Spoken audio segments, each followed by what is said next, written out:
There's something almost magical about silk. It's soft, smooth, and has that unmistakable shine that instantly feels luxurious. But here's the surprising part. This elegant fabric doesn't start in a factory. It begins with a tiny insect spinning a thread so fine that thousands of them are needed to make a single piece of clothing. So how does something so delicate come from something so small? Today we're unraveling the story of how silk is made from worm to wardrobe, right here on History of Simple Things.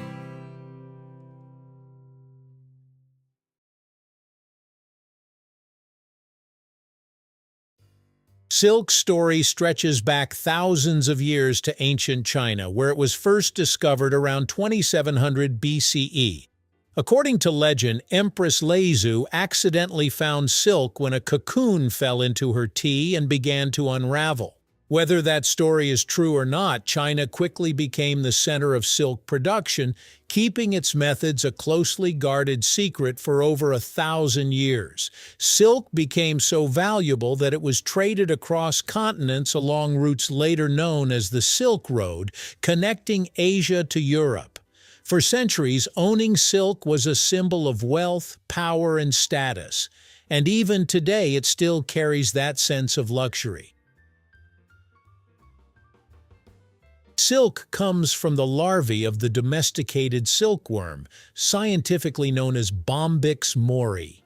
These tiny creatures feed almost exclusively on mulberry leaves and spend most of their short lives eating and growing. After several weeks, the silkworm enters its final stage and begins to spin a cocoon around itself.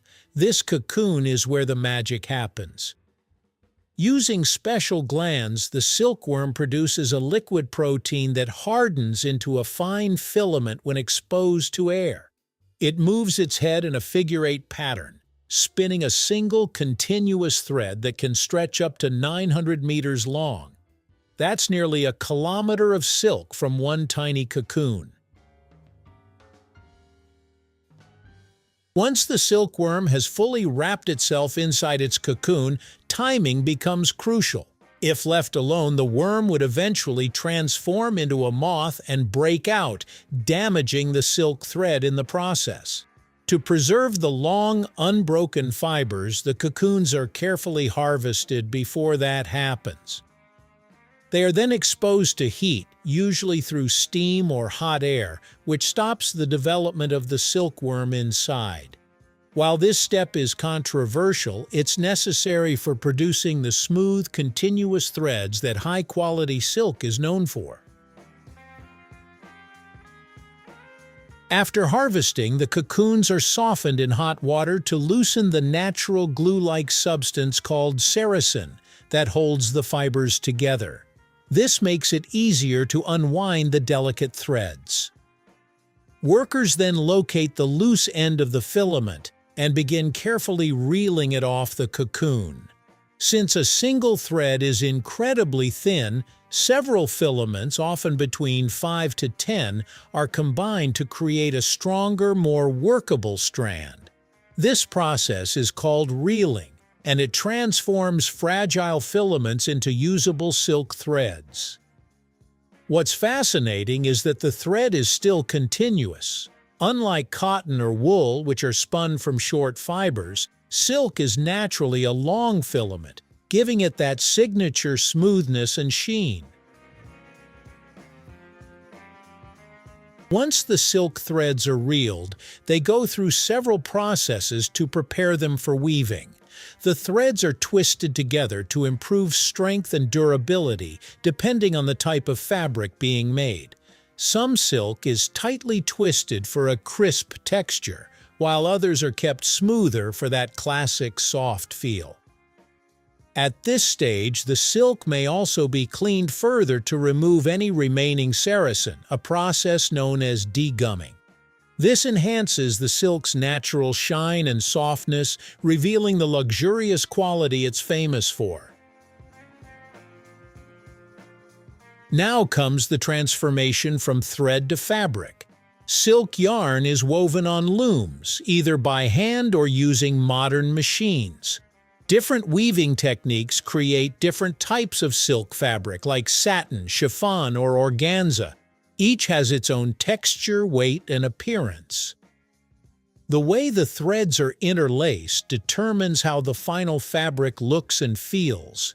For example, satin weaves produce that glossy surface silk is known for, while other methods create lighter, more breathable materials.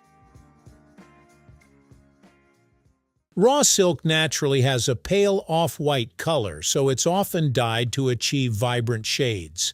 Silk absorbs dye exceptionally well, which is why it can produce such rich, deep colors. After dyeing, the fabric may be treated, pressed, or finished to enhance its texture and durability.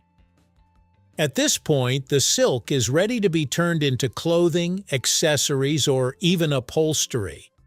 From scarves to wedding dresses, silk's versatility makes it one of the most prized fabrics in the world. Silk isn't just about looks. It has unique properties that make it stand out. It's incredibly strong for its weight, naturally breathable, and feels cool in hot weather while providing warmth in cooler conditions. Its smooth surface is also gentle on skin and hair, which is why silk pillowcases and garments are often associated with comfort and care. However, producing silk is labor-intensive and requires careful handling at every step. That's part of what makes it so valuable even today. Silk is one of those rare materials where nature does most of the engineering, and humans carefully guide the rest. From the precise life cycle of the silkworm to the delicate process of reeling and weaving, every step requires patience, timing, and skill. It's not mass production in the usual sense, it's a collaboration between biology and craftsmanship refined over thousands of years. That's why silk hasn't just survived the modern age, it's remained a symbol of quality and tradition. And maybe that's what makes silk truly fascinating. It's easy to look at a finished piece and see only elegance, but behind it is an entire hidden process that starts with something incredibly small. So the next time you come across silk, whether it's a scarf, a dress, or even a simple thread, you'll know you're looking at the result of one of the oldest and most remarkable manufacturing processes still in use today.